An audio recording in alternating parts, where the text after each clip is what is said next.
Olá, primeiramente agradeço ao Concref 7 pela oportunidade. Eu, Renato André Souza da Silva, que aqui represento Augusto Araújo Brandão, Matheus Santos Sanz Abreu, Rafael Rodrigues da Cunha, Paulo Estevão Franco Alvarenga e Flávio de Oliveira Pires, na apresentação de nosso trabalho intitulado O desempenho do chute no futebol é alterado pela intensidade da ação precedente? Muito bem. O futebol de campo é a modalidade esportiva mais praticada no mundo, com atualmente 250 milhões de futebolistas amadores e profissionais. É uma modalidade que se caracteriza por uma intermitência de mudanças de intensidade e também de inúmeros gestos motores. No futebol, são imprevisíveis os acontecimentos e ações, mesmo que a partir de um direcionamento técnico-tático. Durante a competição, temos corridas, sprints, saltos, chutes e desarmes, envoltos a uma multiplicidade gigantesca de possibilidades de drible. Nesse contexto esportivo, temos que o crescente volume de tempo de exercício durante as partidas, ou seja, o aumento do volume de deslocamento ao longo das gerações, tem mostrado que o futebol tem avançado bastante. Esse aumento do volume de metros percorridos numa partida acabam por produzir um decréscimo subsequente e característico no desempenho desses futebolistas. Podemos caracterizar que a queda do desempenho é mais fortemente aparente na queda da precisão dos chutes, quanto também na qualidade dos dribles. Quando nós analisamos ou comparamos jogadores de futebol amadores e profissionais, esse decréscimo de desempenho associado à manifestação da fadiga, ele tem um comportamento, uma cinética diferente. Por exemplo, atletas amadores, de forma geral, apresentam um condicionamento físico menor. Isso das diversas capacidades físicas, daquelas condicionantes, obviamente. E esse baixo condicionamento físico ou menor condicionamento físico se associa a uma fadiga precoce manifesta. Já quando falamos de atletas profissionais, até por característica do seu labor, eles passam por uma preparação física mais apurada e, consequentemente, apresentam uma aptidão física melhor, acabando por retardar a manifestação da fadiga. Nesse sentido, então, uma pergunta surge. Quais seriam os efeitos de atividades prévias com intensidades diferentes? Atividades prévias de intensidade diferentes sobre a manifestação da fadiga, que se associa com o desempenho desses jogadores, em especial os jogadores amadores. Muito bem.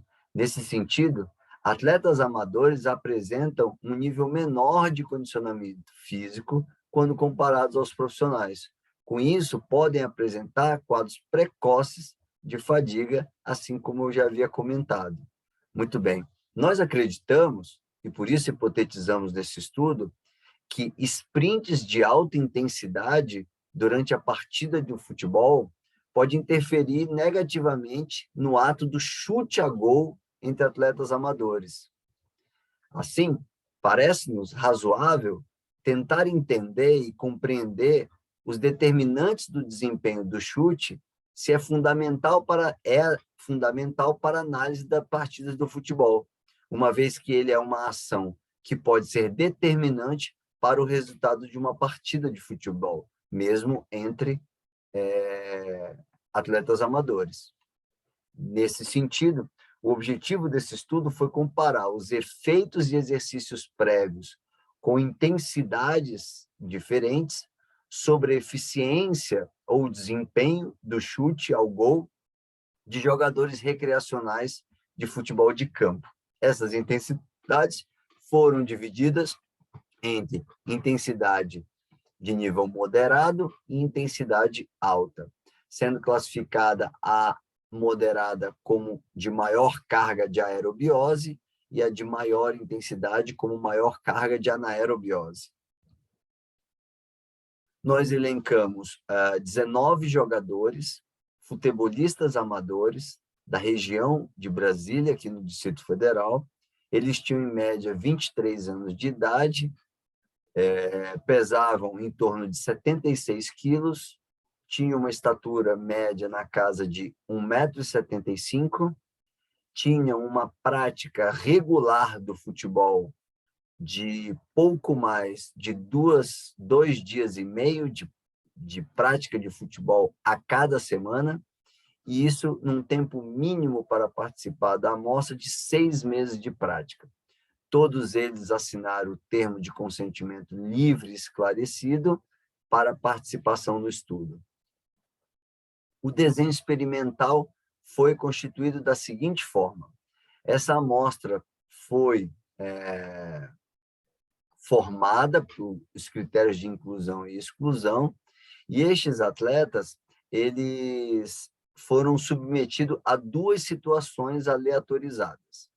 Na condição chamada de condição 1, nós tínhamos que os sujeitos fariam, antes do teste de chutes ao gol, uma corrida moderada durante 20 minutos. Esta corrida moderada fora graduada a sua intensidade através da escala de percepção subjetiva de esforço de Borg, e foi solicitado aos sujeitos, e também controlado pelos pesquisadores, que ao longo desses 20 minutos corressem numa intensidade compatível entre 3 e 5 unidades aleatórias da escala de Borg. Esta foi conhecida e identificada como atividade precedente ao teste de chutes ao gol na condição 1. Já na condição 2, a condição precedente ao teste de chute foi denominada como S30, ou sprints de 30 minutos. Ou seja, os voluntários realizaram 10 sprints de 30 metros, cada um deles. 10 sprints de 30 metros, na intensidade máxima. Foi solicitado a eles que realizassem os movimentos dentro do protocolo conhecido como wall-out, ou seja, o máximo ritmo suportável para executar essa corrida durante os 30 metros. Este wall-out fora controlado pelos pesquisadores através da arguição dos voluntários ao final de cada sprint, onde deveriam registrar um esforço percebido entre 9 e 10 unidades aleatórias dentro da mesma escala de percepção subjetiva de esforço de Borg. Muito bem. Fosse na condição 1, precedido pelo exercício de corrida moderada, fosse na condição 2, onde o exercício inicial foi o sprint de 30 metros, as condições foram aleatorizadas com intervalo entre 48 horas e 72 horas. Após essas atividades precedentes, os sujeitos realizaram o teste de chutes ao gol, que fora igual nas 2 condições.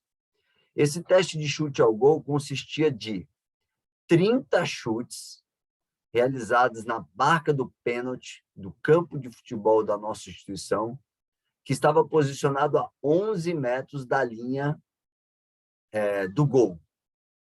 Esses sujeitos eles fizeram 3 baterias de 10 chutes, com intervalo de 1 minuto e meio a cada bateria.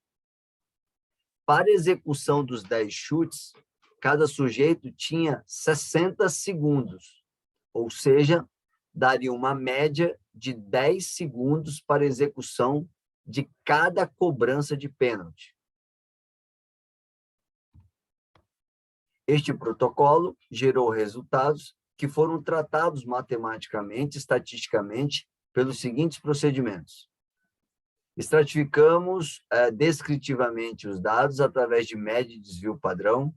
O teste de Shapiro-Wilk que foi utilizado para determinar a homogeneidade, a normalidade da amostra dos dados. O teste T-de-Student para amostras pareadas foi utilizado para comparar o desempenho dos sujeitos nas duas condições. O effect size foi delimitado para nós identificarmos a força dos dados indicados. A significância estabelecida foi de P menor que 0,05. Todos esses dados foram tratados no software SPSS, edição 20, e o GraphPad Prisma foi utilizado para construirmos os gráficos que serão apresentados. Podemos ver neste gráfico o resultado da acurácia do chute. Então, vocês puderam ver que no protocolo de teste de chute, o gol foi marcado por 5 alvos. Os sujeitos foram orientados a buscar acertar os alvos que aqui estão delimitados, nos quadrantes superiores, nos quadrantes inferiores e bem ao centro. Uma bola que passasse aqui, aqui, aqui, ou seja, fora desses quadrados delimitados, ou mesmo que fosse direcionada para além das extremidades do gol, não era computado como desfecho positivo do chute. Ou seja, somente as bolas que ultrapassaram e adentraram esses quadrados que vocês estão vendo delimitados no gol, eram assumidos como gol cumprido. Esse gol cumprido foi delimitado, foi computado o seu total em relação às condições 1 e 2. Vocês podem ver aqui, na condição 1, onde o exercício prévio ou a ação prévia ao protocolo de chute foi a corrida moderada, e a condição 2, onde o exercício prévio ao teste de chute foi os sprints repetitivos. Podemos identificar que, na condição corrida moderada, os sujeitos fizeram uma média de 16 acertos dentro daquele universo de 30 tentativas.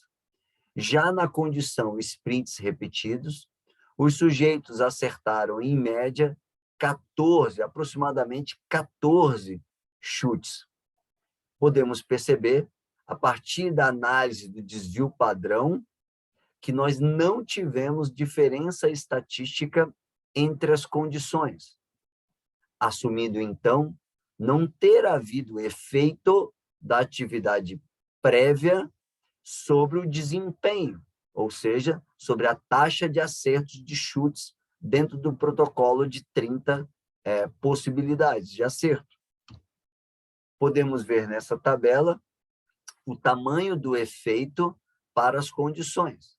Então, vejam, na corrida moderada, nós tivemos uma taxa média de 16 acertos para 30 possíveis, nos sprints 13,5 aproximadamente, nós tivemos uma taxa de eficiência na casa de 54% para a corrida moderada e 44% para sprints repetidos. Lembrando que não houve diferença significativa entre as condições para um effect size considerado grande, ou seja, os dados apresentam robustez.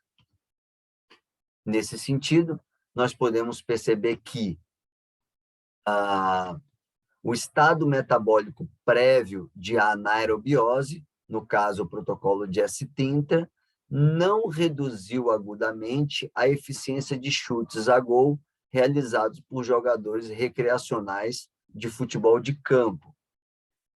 Protocolo esse que, se comparado com a literatura, nós identificamos ele como protocolo de anaerobiose do tipo curto. Kellis e colaboradores em 2007 fizeram um estudo onde foi identificada uma redução significativa na velocidade do chute e na velocidade do chute na bola após o protocolo longo de fadiga. Então, esse foi um estudo parecido com o nosso.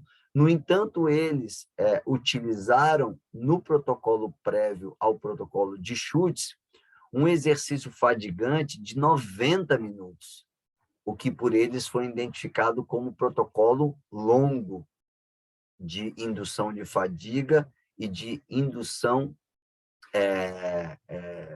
precoce ao teste de chutes ao gol.